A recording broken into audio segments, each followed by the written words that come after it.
Hello बच्चों आज जो टॉपिक हम लोग स्टडी करने वाले हैं उसका नाम है इलेक्ट्रोस्टैटिक्स ऑफ कंडक्टर्स। इस टॉपिक में हम स्पेशली कंडक्टर्स की बात करेंगे कि अगर हम किसी भी कंडक्टर को चार्ज करते हैं तो उसके आसपास इलेक्ट्रिक फील्ड कितना होगा, उसकी सरफेस पे और उसके अंदर पोटेंशियल कितना होगा। जब आप किसी भी कंडक्टर को चार्ज करते हो तो एक्स्ट्रा चार्ज कहाँ पे रहेगा, उसके आसपास इलेक्ट्रिक फील्ड की डायरेक्शन क्या होगी, ये सारे के सारे कॉन्सेप्ट हम आज के इस लेक्चर में स्टडी करेंगे।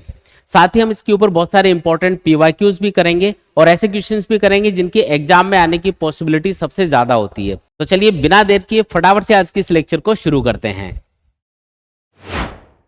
Electrostatics of conductors. देखो इस टॉपिक में हम स्पेशली कंडक्टर्स की बात करेंगे। कंडक्टर्स किसको बोलते हैं? ऐसी कोई भी चीज जिसमें चार्ज फ्लो हो सकता है उसको कंडक्टर बोलते हैं। तो स्पेशली हम मेटल्स की बात करेंगे अभी।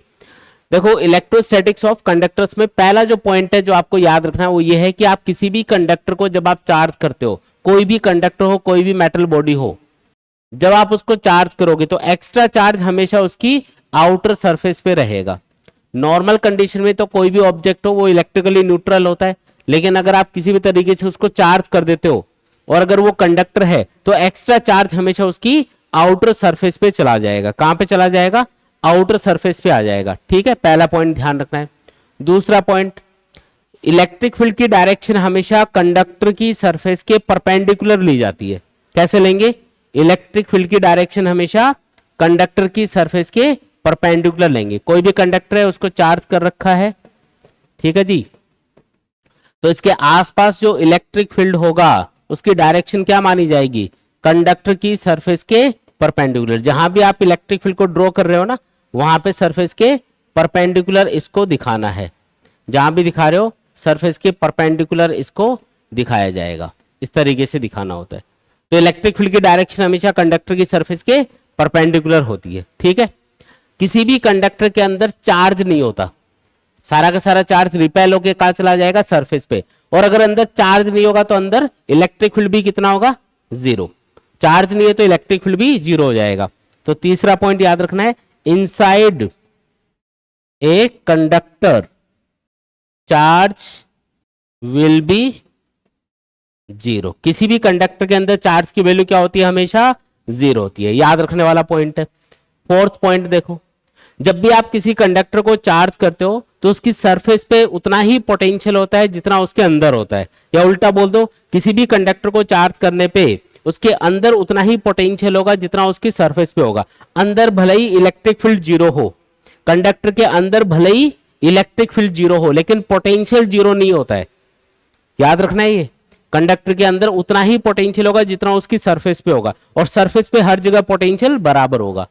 एक एग्जांपल के तौर पे मान लो ये कोई कंडक्टर है, अंदर चार्ज नहीं है तो इलेक्ट्रिक फील्ड क्या हो जाएगा? जीरो। जो भी चार्ज है मान लो इसको चार्ज कर रखा है तो चार्ज इसकी आउटर सरफेस पे रहेगा। ठीक है, हमने बोला कि इसकी सरफेस पे उतना ही पोटेंशियल है जितना अंदर है। सरफेस पे हर जगह पोटेंशियल अलग अलग होगा या बराबर मतलब अलग अलग होगा या सेम होगा? तो हर जगह पोटेंशियल सेम होगा। याद रखना है, कंडक्टर को जब आप चार्ज करते हो तो चार्ज की डेंसिटी अलग अलग जगह पे अलग अलग हो सकती है। वो डिपेंड करती है रेडियस ऑफ कर्वेचर पे, है ना। अभी वो भी मैं पॉइंट लेता हूं। बाकी आप याद रखो सरफेस पे हर जगह पोटेंशियल सेम आएगा, हर जगह पोटेंशियल सेम होगा। तो potential at each point on the surface will be same या इक्वल होगा। ठीक है, अब प्रूव ये करना है कि अंदर भी उतना ही पोटेंशियल है जितना सरफेस पे है। तो मैं एक पॉइंट ले लेता हूं सरफेस पे, एक पॉइंट ले लेता हूं अंदर। सपोज करो ए पॉइंट पे पोटेंशियल है VA और इस बी पॉइंट पे पोटेंशियल है VB। हमें इन दोनों को इक्वल प्रूव करना है। कैसे प्रूव करेंगे इक्वल? देखो ये जो ए पॉइंट है यहां से सपोज करो मैं किसी Q चार्ज को B पॉइंट तक लेके जाता हूं। कहां से कहां तक लेके जाता हूं? किसी Q चार्ज को A से B तक लेके जाता हूं। अब क्या अंदर इलेक्ट्रिक फील्ड है? यहां पे बताओ, अंदर इलेक्ट्रिक फील्ड है या नहीं है? क्या अंदर कोई भी इलेक्ट्रिक फील्ड है? नहीं। तो जब आप इस चार्ज को मूव करोगे तो क्या आपको कोई वर्क करना पड़ेगा? भी वर्क तो तब करना पड़ता है जब इलेक्ट्रिक फील्ड होता है, क्योंकि यहां पे कोई इलेक्ट्रिक फील्ड नहीं अंदर, इसलिए वर्क डन WAB क्या आएगा? जीरो आएगा। याद रखना है, जहां पे इलेक्ट्रिक फील्ड नहीं होता वहां पे कोई भी वर्क नहीं करना पड़ता। ठीक है, तो वर्क डन क्या हो गया? यहां पे जीरो हो गया। ठीक है जी। अब देखो यहां पे चार्ज को जब अंदर लेके आ रहे हो तो वर्क डन क्या आएगा, 0 आएगा। ठीक है, ये बात समझ में आ गई। अब एक फॉर्मूला अपने पास है, VB minus VA equal to WAB upon Q। Charge, potential और वर्क, इन तीनों में ये रिलेशन होता है। ठीक है, अब इस रिलेशन के अकॉर्डिंग ध्यान से देख के बताओ, अगर WAB 0 है तो 0 अपॉन क्यू भी क्या बन गया, 0। 0 अपॉन क्यू 0, यानी कि VB minus VA equal to क्या आ गया, 0, यानी कि VB इक्वल टू VA आ गया। तो प्रूव हो गया कि A और B पॉइंट का पोटेंशियल क्या होना चाहिए, बराबर होना चाहिए। बोलो आया कि नहीं आया? आसान है एकदम, एनी डाउट? ठीक है, ठीक। अगला पॉइंट देखो, हमने बोला कि जब आप किसी भी कंडक्टर को चार्ज करते हो तो चार्ज की डेंसिटी अलग अलग जगह पे अलग अलग हो सकती है। जैसे अगर यूनिफॉर्म शेप का कोई ऑब्जेक्ट है, जैसे कोई स्फेयर है मान लो, इसको चार्ज कर दिया तो फिर तो चार्ज यूनिफॉर्मली पूरी सरफेस पे हर जगह बराबर बराबर डिस्ट्रीब्यूट होगा। लेकिन अगर कोई भी नॉन यूनिफॉर्म शेप का कंडक्टर है, यहां से नुकीला है, यहां से फ्लैट है, यहां से गोल है, ऐसे, तो जो नुकीले सिरे होंगे जहां पे रेडियस ऑफ कर्वेचर सबसे कम होगी, वहां पे चार्ज की डेंसिटी सबसे ज्यादा होती है। याद रखने वाला पॉइंट है, जहां पे नुकीले सिरे होते हैं, नुकीले सिरे होंगे, वहां पे रेडियस ऑफ कर्वेचर यानी कि इस कर्व्ड सरफेस की रेडियस सबसे कम आएगी। तो यहां पे सरफेस चार्ज डेंसिटी, जिसको हम सिग्मा से डिनोट करते हैं, सिग्मा सबसे ज्यादा होगा। Sigma is inversely proportional to radius of curvature. मतलब सरफेस चार्ज डेंसिटी जहां पे ज्यादा होगी, वो पॉइंट कौन से होंगे, वो होंगे pointed edges of the conductor. जो नुकीले सिरे होते हैं कंडक्टर के, पॉइंटेड एजेस होते हैं, वहां पे चार्ज की डेंसिटी सबसे ज्यादा होती है ना, याद रखने वाला पॉइंट है। अगर यहाँ पे चार्ज की डेंसिटी ज्यादा होगी तो यहाँ पे इलेक्ट्रिक फील्ड भी ज्यादा होगा, क्योंकि कोई भी कंडक्टर हो, अगला पॉइंट भी यही है, कोई भी कंडक्टर हो जब आप उसको चार्ज करते हो तो उसकी सरफेस पे इलेक्ट्रिक फील्ड की वैल्यू सरफेस चार्ज डेंसिटी पे डिपेंड करती है और सिग्मा अपॉन एप्सिलॉन नॉट के बराबर होती है। यानी कि जहां पे सरफेस चार्ज डेंसिटी ज्यादा होगी, क्या वहां पे इलेक्ट्रिक फील्ड भी ज्यादा होगा? हाँ जी, इलेक्ट्रिक फील्ड भी ज्यादा होगा। जैसे इन पॉइंट्स के ऊपर, जैसे ये वाला पॉइंट है, यहाँ पे सरफेस चार्ज डेंसिटी ज्यादा होगी। जैसे ये पॉइंट है, यहाँ पे सरफेस चार्ज डेंसिटी सिग्मा 1 है, यहाँ पे सरफेस चार्ज डेंसिटी सिग्मा 2 है। तो कहां पे ज्यादा है सरफेस चार्ज डेंसिटी? 1 वाले पॉइंट पे ज्यादा है 2 की कंपैरिजन में, तो sigma 1 is greater than sigma 2। ये बात समझ में आई क्या? अगर यहाँ पे चार्ज ज्यादा इकट्ठा होगा आके, तो यहाँ पे इलेक्ट्रिक फील्ड भी ज्यादा प्रोड्यूस होगा, और अगर इलेक्ट्रिक फील्ड यहाँ पे ज्यादा होगा तो वो आसपास की एयर को आयोनाइज कर सकता है, जिसकी वजह से चार्ज यहाँ से लीकेज होना स्टार्ट हो जाएगा। क्या स्टार्ट होगा? लीकेज ऑफ चार्ज स्टार्ट हो जाएगा, है ना। इसी को कोरोना डिस्चार्ज भी बोलते हैं हम लोग। जो नुकीले सिरे होते हैं कंडक्टर के, वहां पे चार्ज का लीकेज सबसे ज्यादा होता है, क्योंकि वहां पे इलेक्ट्रिक फील्ड सबसे ज्यादा होगा और आसपास की एयर को वो आयोनाइज कर देगा, जिसकी वजह से चार्ज सरफेस से लीक होना स्टार्ट हो जाता है। तो अगर आपको पूछा जाए कि किसी भी कंडक्टर में जो चार्ज का लीकेज है वो कहां से सबसे ज्यादा होगा, तो जो पॉइंटेड एजेस होते हैं वहां पे सबसे ज्यादा चार्ज का लीकेज होता है। मतलब सरफेस से, इस कंडक्टर की सरफेस से चार्ज बाहर एयर को आयोनाइज करने में बाहर जाना स्टार्ट कर देता है। ठीक है, याद रखना है। चलें आगे फिर। ठीक है, इस पे छोटे मोटे क्वेश्चन बनते हैं। देखो, जैसे ये क्वेश्चन है, for the isolated charge conductor shown in the figure, if the electric field at point A and B is E A and E B, A और बी पॉइंट पे जो इलेक्ट्रिक फील्ड है वो ई ए और ई बी बता रखा है, then at which point the electric field and surface charge density will be maximum. Easily बता सकते हो आप। जो ए पॉइंट है वो एक पॉइंटेड एज है, तो ए पॉइंट पे सरफेस चार्ज डेंसिटी क्या होगी, ज्यादा होगी बी पॉइंट की कंपैरिजन में। अगर ए पॉइंट पे सरफेस चार्ज डेंसिटी ज्यादा है, क्यों ज्यादा है? क्योंकि ए पॉइंट पे रेडियस ऑफ कर्वेचर क्या है, कम, बी पॉइंट पे रेडियस ऑफ कर्वेचर क्या है, ज्यादा। रेडियस ऑफ कर्वेचर समझ रहे हो क्या आप, जो मैं वर्ड यूज कर रहा हूं? देखो, जैसे मुझे बी पॉइंट पे रेडियस ऑफ कर्वेचर फाइंड करनी है, तो मैं बी पॉइंट से टच करता हुआ एक स्फेयर ड्रॉ करूंगा। इस स्फेयर की जो रेडियस आएगी इसी को बोलते हैं रेडियस ऑफ कर्वेचर। ऐसे ही ए पॉइंट पे अगर मुझे रेडियस ऑफ कर्वेचर फाइंड करनी है तो सरफेस को टच करते हुए एक स्फेयर ड्रॉ करना है। उस स्फेयर की रेडियस जो आएगी ना, उसी को बोलेंगे रेडियस ऑफ कर्वेचर। तो आप खुद बता सकते हो कि यहाँ पे रेडियस कम होगी, वहां पे ज्यादा होगी, इसलिए रेडियस ऑफ कर्वेचर अगर यहाँ पे कम है तो सरफेस चार्ज डेंसिटी क्या हो जाएगी, ज्यादा। सरफेस चार्ज डेंसिटी वहां पे ज्यादा होती है जहां पे रेडियस ऑफ कर्वेचर कम होती है ना। तो आप बोल सकते हो कि radius of curvature at point A is less than radius of curvature at point B, इसलिए सिग्मा की यानी कि सरफेस चार्ज डेंसिटी की वैल्यू ए पॉइंट पे ज्यादा होगी बी पॉइंट की कंपैरिजन में, पहला आंसर।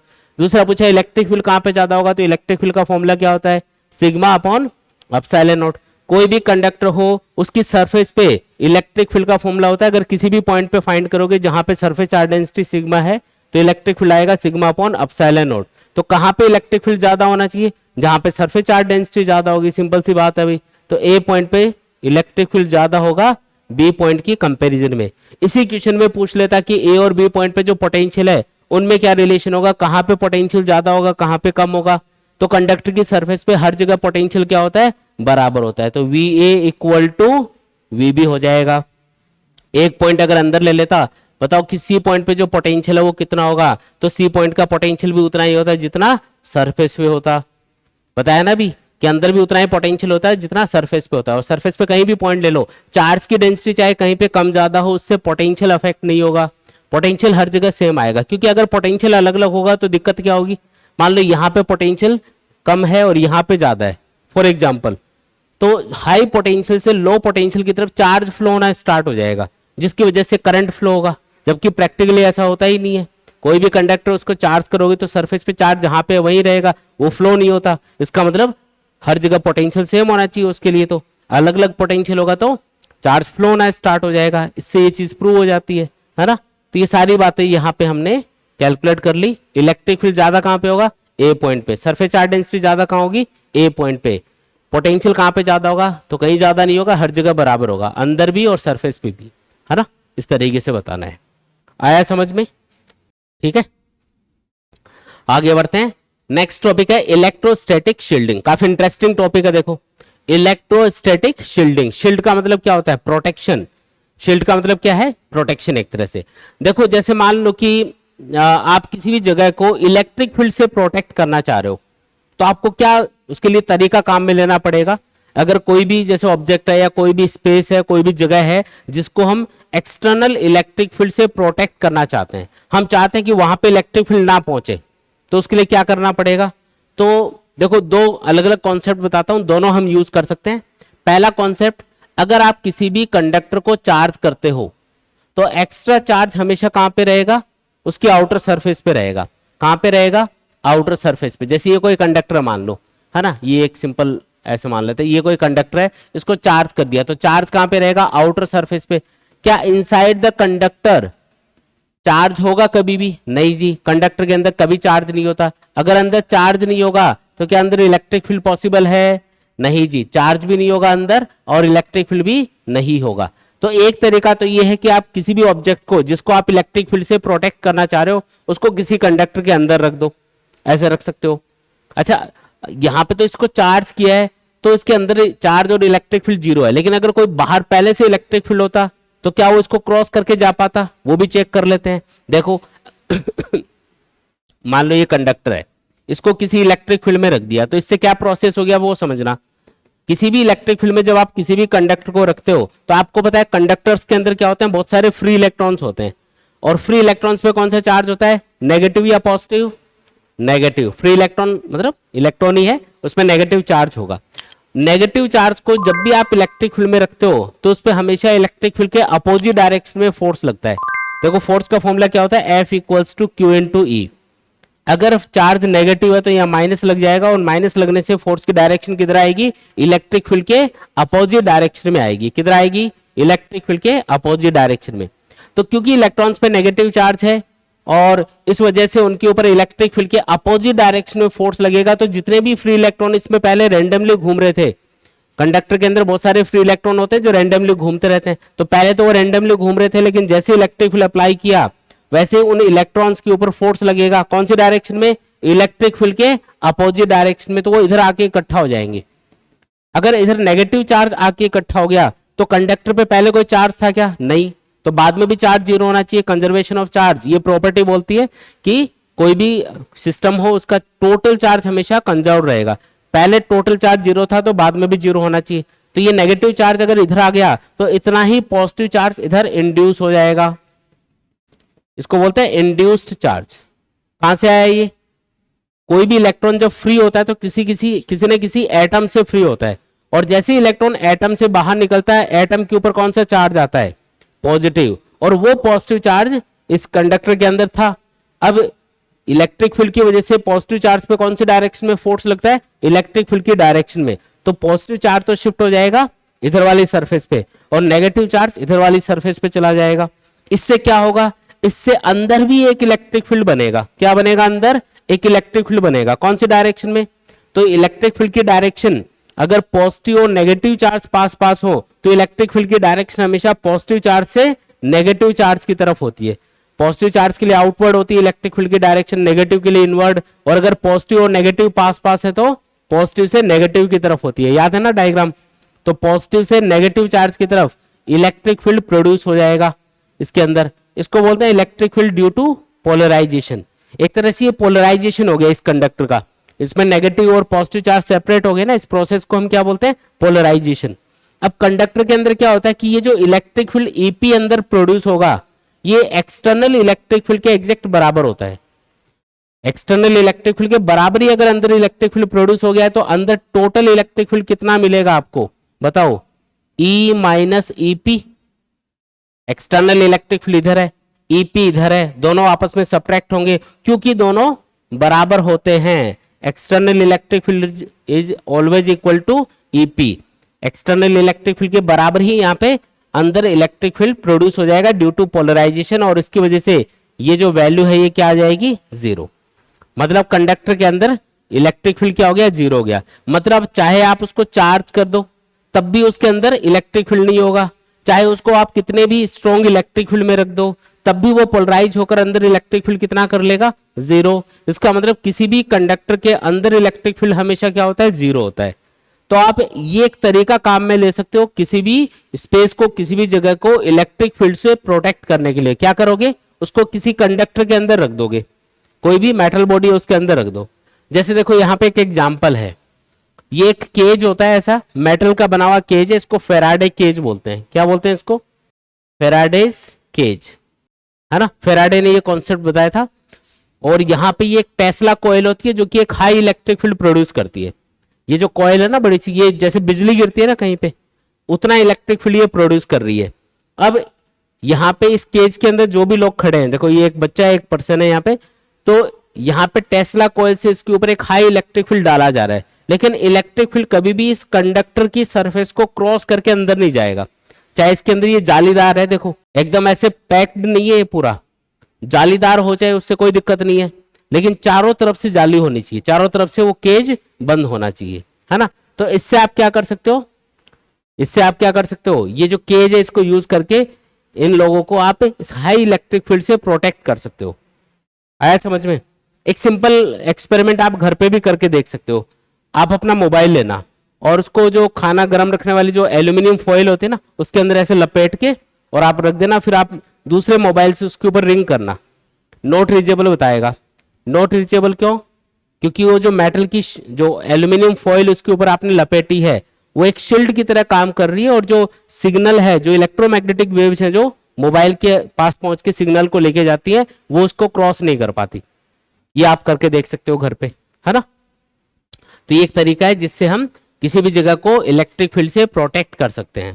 क्या बोलते हैं इसको, ये केज का नाम तो है फेराडे केज, और ये जो प्रोसेस है इसको बोलते हैं इलेक्ट्रोस्टैटिक शील्डिंग। डेली लाइफ में कहां पे यूज होता है इसका, तो इसके ऊपर बहुत बार एक क्वेश्चन पूछते हैं कि थंडरस्टॉर्म का टाइम है, तूफानी टाइम है, जगह जगह बिजली गिर रही है, दो लोग हैं, एक तो बाइक के ऊपर जा रहा है और एक कार के अंदर जा रहा है, कौन सा सेफ रहेगा, कार वाला सेफ होगा या बाइक वाला सेफ रहेगा, बताओ सोच के। जो बाइक के ऊपर जा रहा है वो तो ओपन है चारों तरफ से, तो उसके ऊपर बिजली गिर सकती है, उसको कोई प्रोटेक्ट करने वाला नहीं है ना। लेकिन जो कार के अंदर है उसमें कार की जो मेटल बॉडी होती है वो एक शील्ड की तरह काम करेगी, प्रोटेक्शन की तरह काम करेगी, और उसको एक्सटर्नल इलेक्ट्रिक फील्ड से प्रोटेक्ट करेगी। कई बार गिरती है बिजली कार के ऊपर, लेकिन उसके अंदर जो लोग बैठे होते हैं वो सेफ रहते हैं, कोई दिक्कत नहीं होती। एरोप्लेन के ऊपर भी गिरती है कई बार, एरोप्लेन उड़ रहा होता है ना, तो तूफान के टाइम पे जब बिजली गिर रही होती है तो उस टाइम पे अगर वो निकल रहा है वहां से तो उसके ऊपर बिजली गिरती है बादलों के अंदर, लेकिन उससे उसके अंदर जो लोग बैठे होते हैं वो सेफ रहते हैं, क्योंकि वो जो मेटल की बॉडी है एरोप्लेन की या फिर कार की, वो एक शील्ड की तरह काम करती है और अंदर बैठे हुए लोगों को प्रोटेक्ट करती है एक्सटर्नल इलेक्ट्रिक फील्ड से। इस टाइप का क्वेश्चन बनता है इसके ऊपर, ठीक है। एक तो तरीका ये है, लेकिन अगर आप पूरा कवर नहीं करना चाहो तो एक और तरीका बता देता हूं इसी का। देखो जैसे मान लो कि ये कोई पॉजिटिव चार्ज है और ये चारों तरफ इलेक्ट्रिक फील्ड प्रोड्यूस कर रहा है। अब यहाँ पे कोई ऑब्जेक्ट हमने रखा हुआ है, हमें उस ऑब्जेक्ट को इस चार्ज की इलेक्ट्रिक फील्ड से प्रोटेक्ट करना है। तो हम एक काम करेंगे, बीच में एक मेटल की शीट रख देंगे। क्या रख देंगे? ये एक मेटल की शीट रख दी, कंडक्टर यूज करना पड़ेगा। अब इस पॉजिटिव चार्ज की वजह से क्या होगा, इसके अंदर जो फ्री इलेक्ट्रॉन घूम रहे हैं वो ऊपर आके इकट्ठा हो जाएंगे ऊपर वाली सरफेस पे। नेगेटिव चार्ज है ना इलेक्ट्रॉन्स पे, तो वो इस पॉजिटिव चार्ज से अट्रैक्ट होगा, ऊपर आके इकट्ठा हो गया। और जो पॉजिटिव चार्ज है वो नीचे वाली सरफेस पे आ जाएगा, क्योंकि इस कंडक्टर पे, इस शीट के ऊपर टोटल चार्ज क्या होना चाहिए? 0। अब हम इसको ग्राउंडेड कर देंगे। ये वाली जो शीट है ना, इसको ग्राउंडेड कर दिया। तो ग्राउंडेड करने से बताओ कौन सा चार्ज ग्राउंड में चला जाएगा, पॉजिटिव या नेगेटिव? ये जो नेगेटिव चार्ज है ऊपर, इसको तो ये पॉजिटिव चार्ज अट्रैक्ट करेगा अपनी तरफ, तो ये ग्राउंड में नहीं जाएगा। लेकिन ये वाला जो पॉजिटिव चार्ज है ये ग्राउंड के अंदर चला जाएगा। कहां पे चला जाएगा? ये ग्राउंड में चला गया। इसका मतलब ये चला गया, इसको ऐसे दिखाते हैं। देखो ये सारा का सारा जो पॉजिटिव चार्ज है ये ग्राउंडेड हो जाता है। कब? जब आप इसको ग्राउंडेड करते हो, है ना। सिर्फ नेगेटिव चार्ज बचा। अब जो इलेक्ट्रिक फील्ड होगा वो पॉजिटिव चार्ज से नेगेटिव चार्ज की तरफ, यानी कि यहां से यहां तक ही रहेगा। क्या इस शीट को क्रॉस करके आर पार जा सकता है? नहीं, यहाँ पे चार्ज ही नहीं है। देखो पहले यहाँ पे भी इलेक्ट्रिक फील्ड होता अगर ग्राउंडेड नहीं करते तो, क्योंकि इसको ग्राउंडेड कर दिया इसलिए यहाँ का जो पॉजिटिव चार्ज है वो गायब हो गया। नीचे कोई इलेक्ट्रिक फील्ड नहीं है। ये क्या हो गया यहाँ पे, ये जो ऑब्जेक्ट है ये इस वाले इलेक्ट्रिक फील्ड से क्या हो गया? प्रोटेक्ट हो गया एक तरह से। तो ये भी एक तरीका है। पूरा पैक नहीं करना चाहो तो ऐसे भी कर सकते हो, ठीक है। आया समझ में? किस टाइप का क्वेश्चन बनेगा वो समझ में आया क्या इसके ऊपर? अभी जैसे एग्जांपल देना कार और बाइक वाला, उस टाइप का से कोई क्वेश्चन बनता है इसके ऊपर। बच्चों काफी बच्चे ये कमेंट करते हैं कि सर हमें नोट्स कहाँ से मिलेंगे। तो बच्चों आपको नोट्स मिलेंगे हमारी ऐप के ऊपर। ऐप का नाम है physics with Umesh Rajauria. App के ऊपर आपको फिजिक्स नोट्स के अलावा केमिस्ट्री और बायोलॉजी के नोट्स भी मिल जाएंगे। नोट्स तो आपको मिलेंगे ही, इसके अलावा आपको और भी बहुत सारी चीजें ऐप के ऊपर मिलने वाली है, जैसे कि इंपॉर्टेंट पीवाईक्यूज जो हम इस सीरीज में कवर कर रहे हैं वो भी आपको ऐप के ऊपर मिल जाएंगे। आपको चैप्टर वाइज टेस्ट पेपर मिल जाएंगे, जिससे आप अपनी प्रिपरेशन को प्रॉपर तरीके से चेक कर सकते हैं।